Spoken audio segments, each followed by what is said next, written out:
أما بعد فأعوذ بالله من الشيطان الرجيم.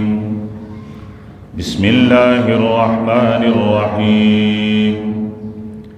فقد قال الله تبارك وتعالى: وقضى ربك ألا تعبدوا إلا إياه وبالوالدين إحسانا إما يبلغن عندك الكبر أحدهما أو كلاهما فلا تقل لهما أف ولا تنهرهما وقل لهما قولا كريما واخفض لهما جناح الذل من الرحمة وقل رب ارحمهما كما ربياني صغيرا. صدق الله خالقنا العظيم وبلغنا رسوله النبي الأمي الكريم ونحن على ذلك من الشاهدين والشاكرين والحمد لله رب العالمين. تمام احباب دل کے گہرائی اور شوق سے درود شریف پڑھ لیں.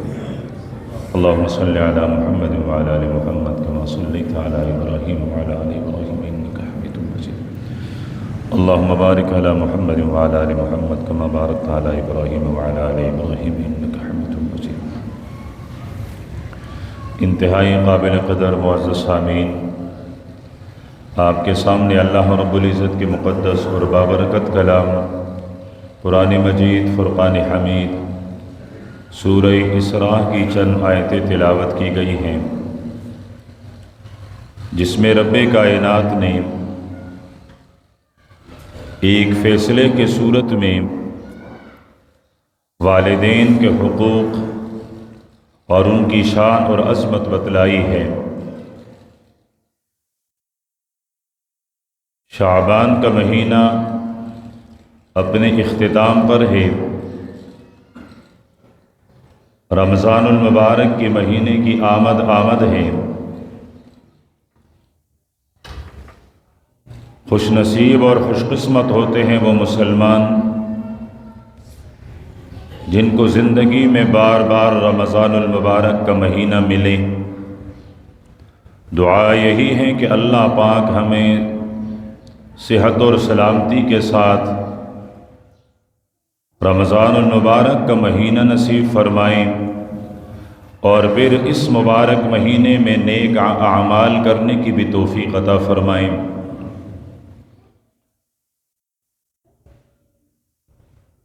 رمضان المبارک کی تیاری میں ایک اہم اور بنیادی بات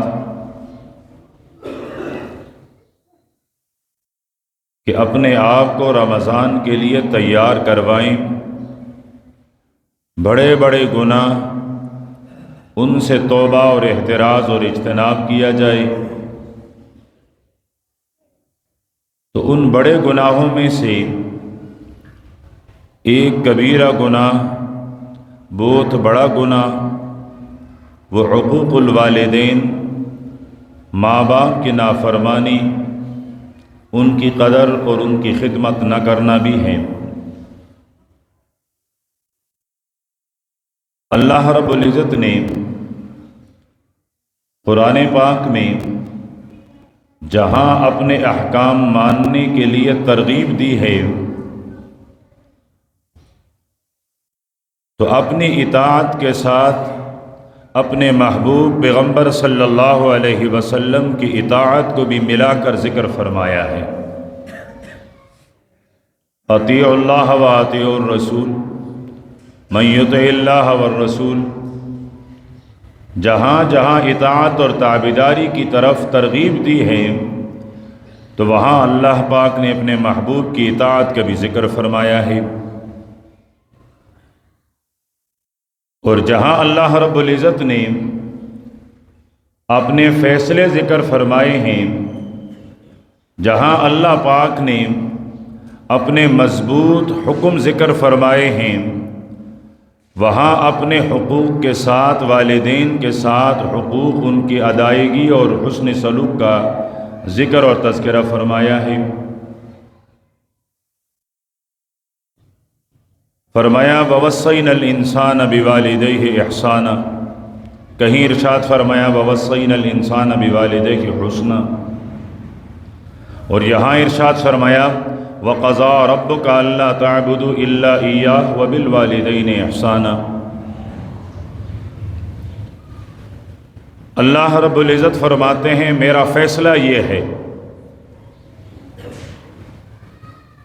کہ میری وحدانیت پر ایمان لائی جائے اور میری مخلوق کو میرا ہمسر نہ بنا دیا جائے، اور دوسرے نمبر پر ارشاد فرمایا کہ والدین کے ساتھ حسن سلوک اختیار کی جائے۔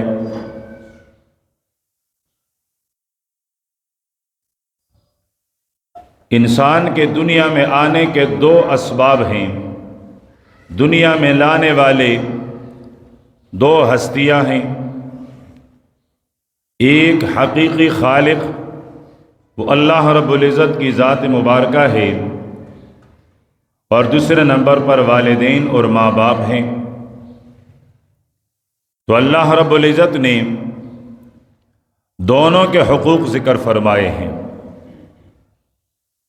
وَقَضَىٰ رَبُّكَ أَلَّا تَعْبُدُوا إِلَّا إِيَّاهُ، یہاں اللہ رب العزت نے حقیقی خالق، حقیقی پیدا کرنے والا، ان کے حقوق ذکر فرمائے ہیں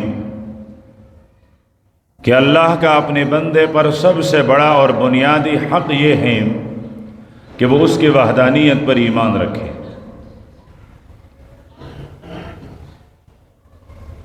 پھر اللہ رب العزت نے دوسرے نمبر پر جو عارضی اور ظاہری انسان کے وجود اور دنیا میں آنے کا سبب ہیں ان کا ذکر فرمایا کہ وَبِالْوَالِدَيْنِ إِحْسَانًا، والدین کے ساتھ، ماں باپ کے ساتھ حسن سلوک اختیار کی جائے۔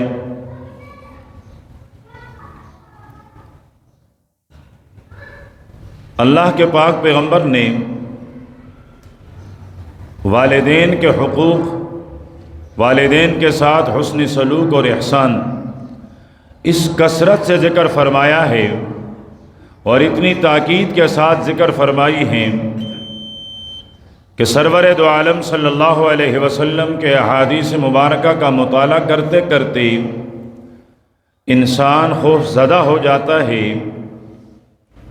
کہ کس طرح والدین کے حقوق ادا کیے جائیں اور کس طرح ان کو اپنی خدمت سے راضی رکھا جائے،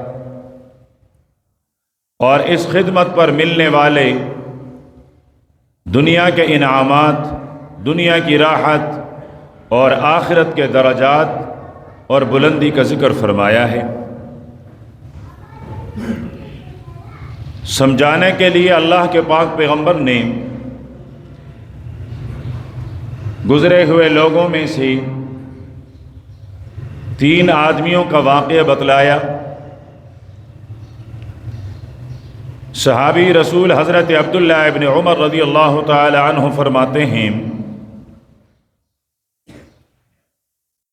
کہ میں نے اللہ کے پاک پیغمبر صلی اللہ علیہ وسلم سے یہ فرماتے ہوئے سنا،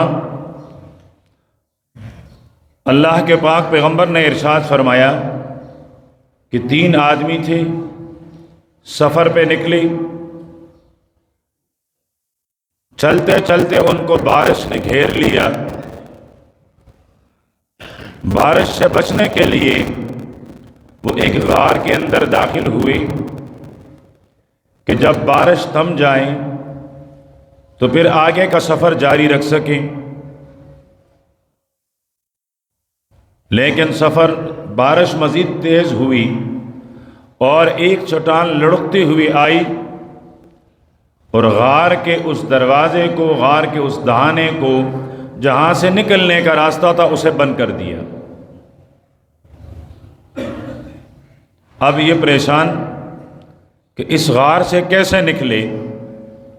اب خیال آنے لگا کہ بارش میں بھیگ جاتے لیکن کم سے کم زندہ تو رہتے، اب یہاں نہ تو کسی کو معلوم ہے کہ اس غار میں ہے، نہ یہاں کھانے پینے کا انتظام، یہاں تو کچھ ساعتیں گزرنے کے بعد ہم اپنی زندگی ہار بیٹھیں گے۔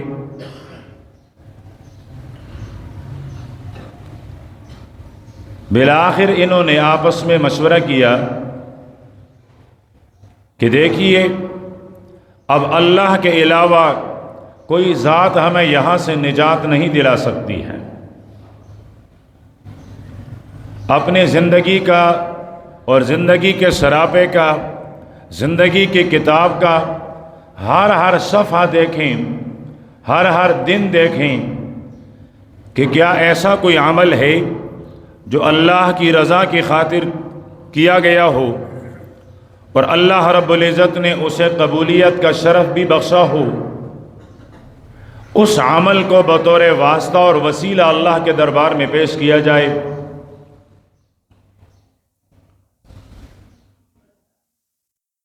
تو ایک آدمی کہنے لگا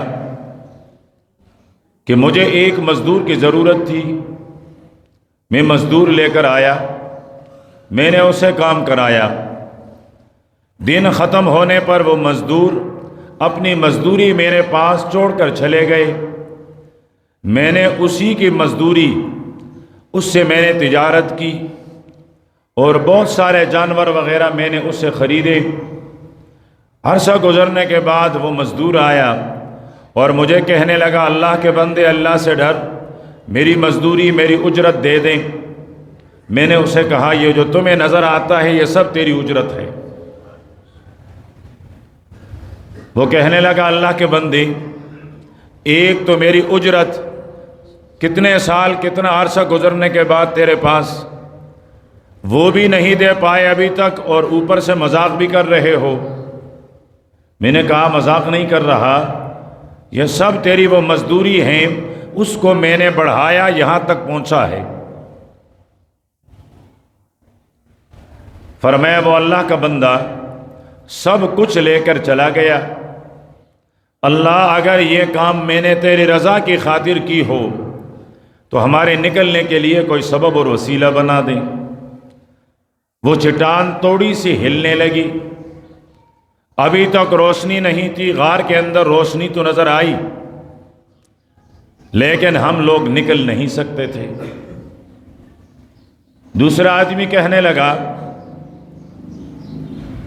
میرے رب تجھے معلوم ہے کہ مجھے اپنے خاندان میں سے ایک خاتون ایک لڑکی سے بے حد محبت تھی، میں نے پیسہ جمع کر کے اس کو دیا اور میں حرام کاری کا مرتکب ہونے والا تھا کہ اس نے مجھے کہا اللہ کے بندے اللہ سے ڈر۔ میں نے اسی وقت توبہ کیا، ربا اگر یہ کام میں نے تیری رضا کی خاطر کی ہو تو آج ہماری مدد فرما۔ چٹان تھوڑی سی اور ہلی لیکن ہم نکل اب بھی نہیں سکتے تھے۔ تیسرا بندہ کہنے لگا ربا تجھے معلوم ہے میں چرواہا ہوں، دن بھر بکریاں چراتا تھا، رات کو بکریاں لے کر واپس آتا تو پہلے اپنے بکریوں کا دودھ نکال کر اپنے والدین کو پلایا کرتا تھا، ان کے پینے کے بعد پھر اپنے بیوی بچوں کو دیتا تھا۔ ایک دن بکریوں کو لے کر میں دور پہنچا، بکریوں کو واپس لاتے لاتے مجھے دیر ہو گئی، واپس آیا دودھ نکالا، ماں باپ کے پاس آیا تو وہ سو گئے تھے، میں دودھ کا پیالہ لے کر ان کے سرانے کھڑا ہو گیا، میرے چھوٹے چھوٹے معصوم بچے میرے پاؤں میں چمٹ چمٹ کر رو رہے تھے، بلک رہے تھے بھوک کی وجہ سے، لیکن میں اپنے والدین کے سرانے کھڑا، ادب کی وجہ سے ان کو جگا بھی نہیں سکتا تھا اور مروت کے تقاضے کو سامنے رکھتے ہوئے والدین کو پلائے بغیر اپنے بچوں کو پلانا بھی نہیں چاہتا تھا۔ فرمایا کافی وقت گزرنے کے بعد جب وہ بیدار ہوئے میں نے ان کو دودھ پلایا، اس کے بعد اپنے بچوں کو پلایا، الہا اگر میں نے یہ کام تیری رضا کی خاطر کی ہو اور یہ نیکی تیری دربار میں قبول ہو چکی ہو، آج ہم مجبور ہیں، ہماری مدد فرما۔ فرمایا وہ چٹان اور سرک گئی اور ہمیں نکلنے کا راستہ میسر ہوا اور ہم باہر آئے۔ اب یہاں جن 3 اعمال کو ذکر کیا گیا ہے، ان میں سے ایک عمل جس کی وجہ سے دنیا میں نجات ملی وہ والدین کے ساتھ حسن سلوک اور والدین کی خدمت ہے۔ اور ساتھ ساتھ حدیث میں یہ بھی بتلایا گیا کہ نیک عمل فائدے سے خالی نہیں، دنیا میں بھی فائدہ، آخرت میں بھی فائدہ۔ ساتھ ساتھ میں حدیث سے یہ بھی معلوم ہوا کہ ہم اپنے کسی بھی نیک عمل کا وسیلہ اللہ کے دربار میں پیش کر سکتے ہیں۔ مشہور حدیث ہے، حافظ الحدیث حضرت ابو ہریرہ رضی اللہ تعالیٰ عنہ نے بھی روایت کی ہے، حضرت جابر ابن سمرہ رضی اللہ تعالیٰ عنہ کی بھی روایت کردہ ہیں، حضرت کعب ابن عجرہ رضی اللہ تعالیٰ عنہ بھی روایت فرماتے ہیں۔ صحابہ کرام فرماتے ہیں اللہ کے پاک پیغمبر مسجد میں تشریف لائے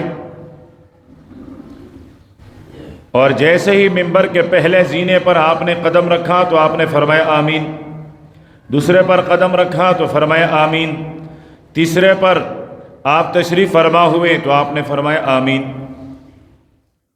اللہ کے پاک پیغمبر نے جو واعظ و نصیحت کرنی تھی اسے فارغ ہوئے تو صحابہ کرام رضوان اللہ علیہم اجمعین پوچھنے لگے کہ اللہ کے محبوب، آج خلاف توقع آپ کے زبان مبارک سے 3 دفعہ آمین کا لفظ سنا گیا، نہ تو یہاں کوئی دعا دینے والا تھا نہ کوئی یہاں بد دعا دینے والا، پھر آپ نے کس چیز پر آمین فرمائی؟ تو اللہ کے پاک پیغمبر نے ارشاد فرمایا کہ بد دعا دینے والا ضرور تھا لیکن آپ لوگوں نے دیکھا نہیں۔ اور پھر ارشاد فرمایا کہ جب میں منبر کے قریب پہنچا تو حضرت جبریل علیہ السلام پہنچے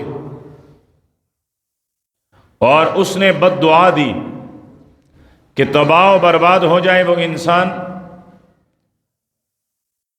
جس کے سامنے آپ کا نام مبارک ذکر ہو اور وہ آپ پر درود نہ بھیجے۔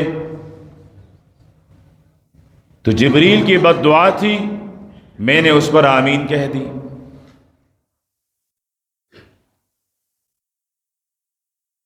پھر اس کے بعد جبریل کہنے لگا کہ تباہ و برباد اور ہلاک ہو جائیں وہ آدمی جس کے زندگی میں رمضان کا مہینہ آئے اور اس کی بخشش اور مغفرت نہ ہو۔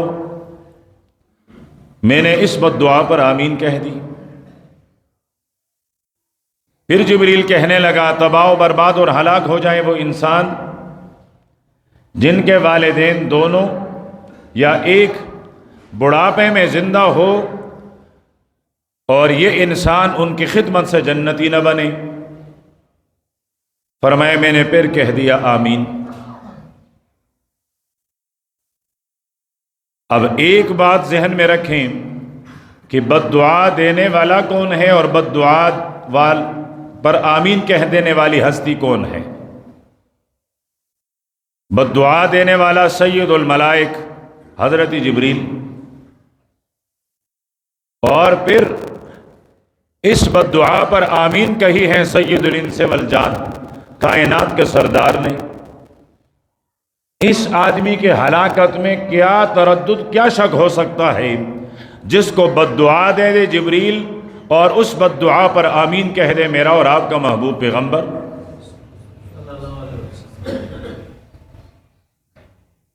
اس کے ہلاکت اور بربادی میں تو کوئی شک اور شبہ نہیں ہے۔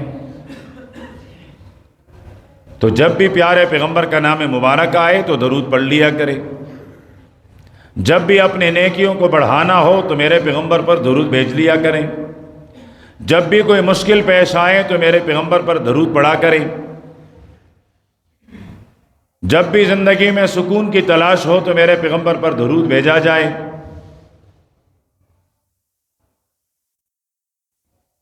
اور دوسرے نمبر پر ارشاد فرمایا کہ رمضان کا مہینہ، تو میں نے عرض کیا کہ رمضان کی تیاری یہ بھی ہے کہ ہم بڑے بڑے گناہوں سے اپنے آپ کو بچا لیں، بڑے بڑے گناہوں سے توبہ کر لیں، اور ان بڑے گناہوں میں سے ایک بہت بڑا گناہ والدین کی نافرمانی ہے۔ اللہ رب العزت نے ارشاد فرمایا کہ میرا تاکیدی مضبوط حکم ہے، بلکہ ارشاد فرمایا تیرا رب کا فیصلہ ہے کہ وَبِالْوَالِدَيْنِ احسانًا، ماں باپ کے ساتھ احسان، حسن سلوک، اچائی کی جائے۔ بندہ عرض کرنے لگتا ہے ربا والدین کے ساتھ حسن سلوک کیسے کروں؟ تو اللہ رب العزت نے ارشاد فرمایا طریقہ بھی بتلا دیتا ہوں، آداب بھی بتلا دیتا ہوں کہ اپنے والدین کے ساتھ حسن سلوک کیسے کی جا سکتی ہے۔ تو ارشاد فرمایا اما یبلغن عندک الکبر احدہما او کلاہما، فرمایا کہ ماں باپ میں سے ایک یا دو وہ بڑھاپے تک پہنچے۔ اب یہ مقصد نہیں کہ ماں باپ اگر جوان ہو تو خدمت نہ کی جائے، بوڑھے ہو جائیں تو تب خدمت۔ قرآن پاک کا منشا یہ ہے کہ آپ کے والدین آپ کے خدمت کے تو مستحق ہے ہی ہیں، آپ ان کی خدمت ضرور کریں گے، لیکن بڑھاپے میں زیادہ مستحق ہوتے ہیں، بڑھاپے میں ان کو زیادہ ضرورت ہوتی ہے تیری خدمت کی اور تیرے حسن سلوک کی۔ فرمایا پہلی بات یہ ہے فلا تقل لہما اف، اپنے ماں باپ سے اف تک نہ کہیں۔ اب اف کس کو کہتے ہیں؟ ہر وہ کلمہ، ہر وہ بات، ہر وہ کام جس سے والدین کو تکلیف پہنچے، خواہ وہ آپ کا اف کہنا ہے اس سے تکلیف پہنچتی ہے، آپ کا اونچی آواز میں بولنا ہے اس سے تکلیف پہنچتی ہے، ان کے بات کا جواب دینا ہے ان پر تکلیف پہنچتی ہے۔ آپ کے جس کام سے، جس عمل سے، آپ کے جس بات سے تکلیف پہنچے، قرآن پاک نے ارشاد فرمایا کہ آپ وہ کام نہ کریں۔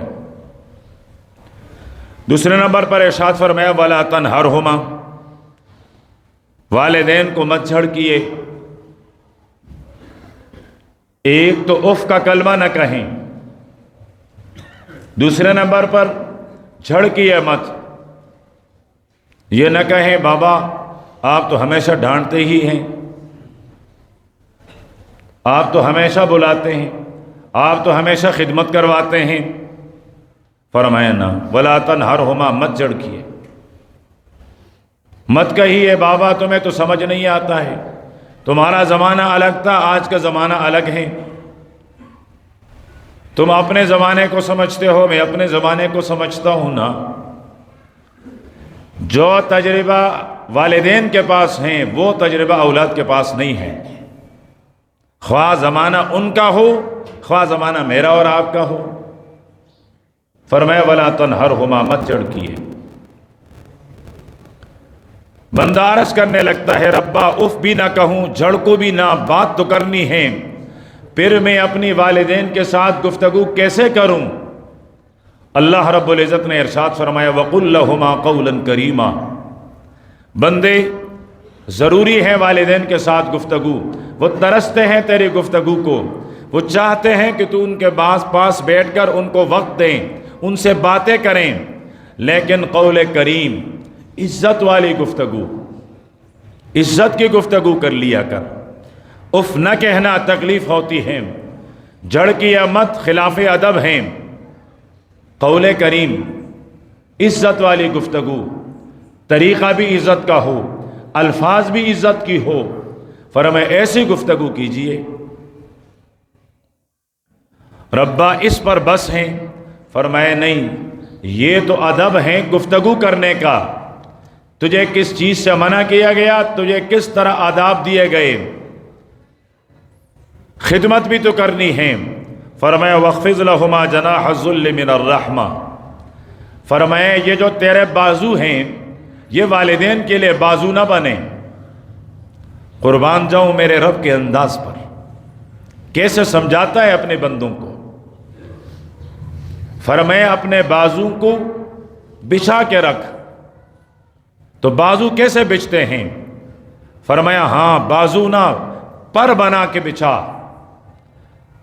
یہ تیرے بازو ہو تو دشمن کے لیے ہو، اشداء علی الکفار، دشمن کے مقابلے میں آئے تو فولادی بنے، طاقت آئے، بازو بنے۔ لیکن جب ماں باپ کی بات آئے تو تیرے بازو نہ بنے، یہ تیرے پر بن جائے، یہ بچ جائے۔ تو فرمایا وَاخْفِضْ لَهُمَا جَنَاحَ الذُّلِّ مِنَ الرَّحْمَةِ، اپنے بازو کو پر بنا کر بچھا، لیکن فرمایا خیال رکھنا من الرحمہ، نرمی، مہربانی، شفقت، یہ عنصر سب سے زیادہ ہو۔ بندہ عرض کرنے لگتا ہے ربا میں اپنے آپ کو گفتگو بھی نرم بنا لوں، میں اپنے بازو بھی نرم کر لوں، کتنا نرم؟ فرمائے ان بازو پر تو نے بھی تو سیر کیا ہے، ان بازو میں تو بھی تو پلا ہے، اٹھا اٹھا کر تیرے ناز و نخرے برداشت کیے ہیں۔ وَقُلْ رَبِّ ارْحَمْهُمَا كَمَا رَبَّيَانِي صَغِيرًا، اپنے عمل سے، صرف عمل سے والدین کے حق ادا نہیں ہو سکتی ہے، تو اپنی زبان سے دعا بھی کیجئے کہ ربا ان پر ایسی ہی رحمت اور مہربانی فرما دیں جس شفقت اور مہربانی کے ساتھ انہوں نے میری تربیت کی ہے۔ جس طرح مجھے پالا ہے اس طرح ان کے ساتھ بھی رحمت اور نرمی کا معاملہ کر دیجئے۔ قرآن پاک نے والدین کے حقوق بتلائے تو لفظ استعمال کیا احسان کا، حالانکہ قرآن پاک تو لفظ عدل بھی استعمال کر سکتا تھا کہ اپنے والدین کے ساتھ انصاف کیجئے، لیکن قرآن پاک نے عدل کا، انصاف کا لفظ ذکر نہیں فرمایا۔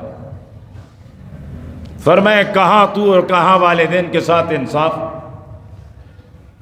یہ معاملہ انصاف کا تو بنتا ہی نہیں ہے۔ ماں باپ کے ساتھ معاملہ احسان کا ہوگا، اور فرمایا کہ احسان اور حسن سلوک، جس طرح والدین نے تیری تربیت کی ہیں، جو انہوں نے برداشت کی ہیں، اس کے 99 حصے تک بھی نہیں پہنچ سکتا ہے۔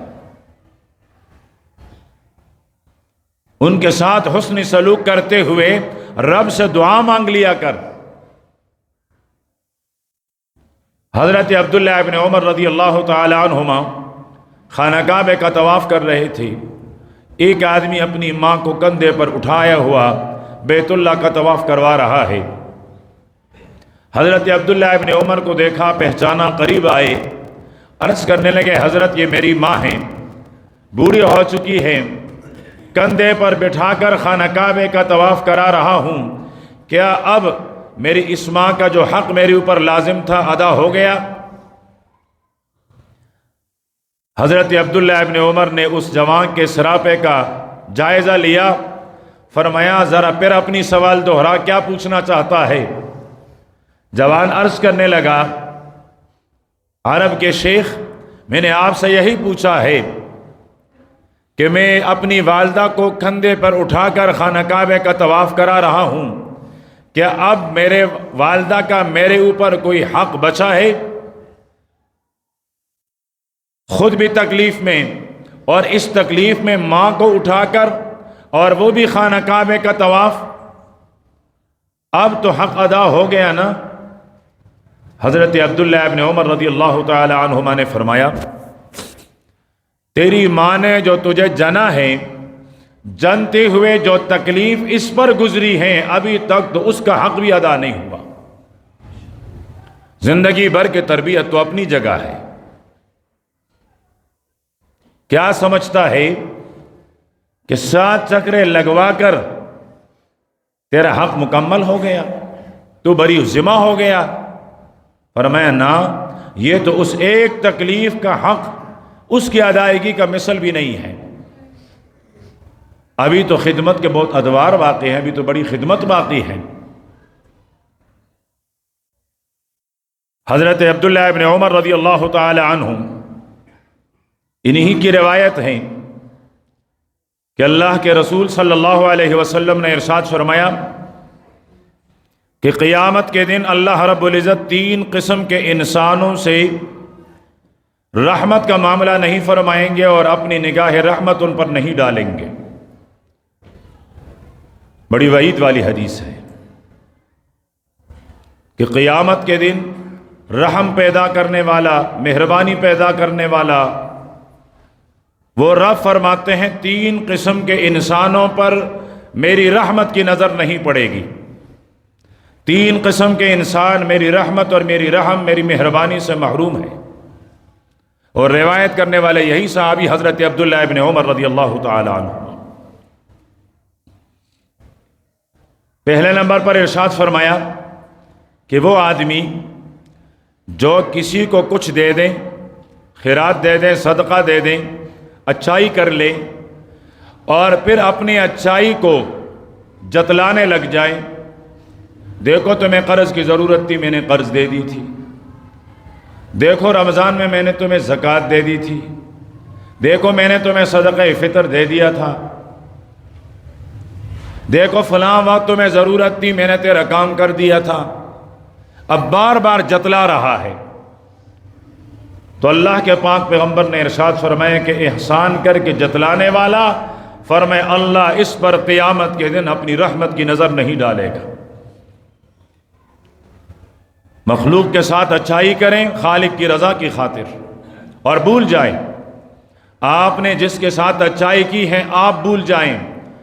اس کے شرافت کا تقاضا یہ ہے کہ وہ نہ بھولے، وہ زندگی بھر یاد رکھے، اور جس نے احسان کیا ہے وہ بھول جائے۔ مجھے یاد ہی نہیں ہے کہ میں نے کب اچھائی کی تھی، میں نے کب بلائی کی تھی۔ بلائی کرنے والے کی شرافت یہ ہے، جس کے ساتھ اچھائی کی ہے اس کے شرافت کا تقاضا یہ ہے کہ وہ نہ بھولے۔ دوسرے نمبر پر ارشاد فرمایا مدمن الخمر، فرمایا وہ آدمی جو نشے کا عادی ہیں، شرابی ہیں، شراب نوشی کرتا ہے، فرمایا قیامت کے دن اگر یہ توبہ کے بغیر چلا جاتا ہے تو اللہ پاک اس پر اپنی رحمت کی نظر نہیں فرمائیں گے۔ اور تیسرے نمبر پر ارشاد فرمایا العاق لوالدیہ، فرمایا کہ وہ انسان جو اپنے ماں باپ کا نافرمان ہے، تو قیامت کے دن اللہ پاک اس نافرمان بندے پر اپنی رحمت کی نظر نہیں ڈالتے، یہ اللہ پاک کی رحمت کی نگاہ اور رحمت کی نظر سے محروم ہو جاتا ہے۔ تو رمضان کے دروازے پر توبہ کیجئے، رمضان میں داخل ہونا ہے، بڑے بڑے تمام جتنے بھی گناہ ہیں ان تمام سے، لیکن خصوصیت کے ساتھ والدین کی نافرمانی کے اس گناہ سے توبہ کیجئے، اپنے والدین کو راضی کرتے ہوئے رمضان المبارک میں داخل ہو جائیے، تب پھر رمضان کے روزے، رمضان کی ساعتیں وہ میرے اور آپ کے لیے مکفرات بنیں گی، اس سے میرے اور آپ کے گناہ بخش دیے جائیں گے، بشرط یہ کہ ہم نے آپ کو رمضان میں داخل ہونے والا بنایا ہو۔ اللہ رب العزت ہم سب کو تمام گناہوں سے اور بالخصوص والدین کی نافرمانی سے ہم سب کو بچائیں، اور اگر کسی کی والدین کی خدمت میں کمی اور کوتاہی ہیں تو اللہ رب العزت اس کو والدین کی صحیح خدمت کرنے اور حق خدمت ادا کرنے کی توفیق عطا فرمائیں۔ وآخر دعوانا الحمدللہ رب العالمین۔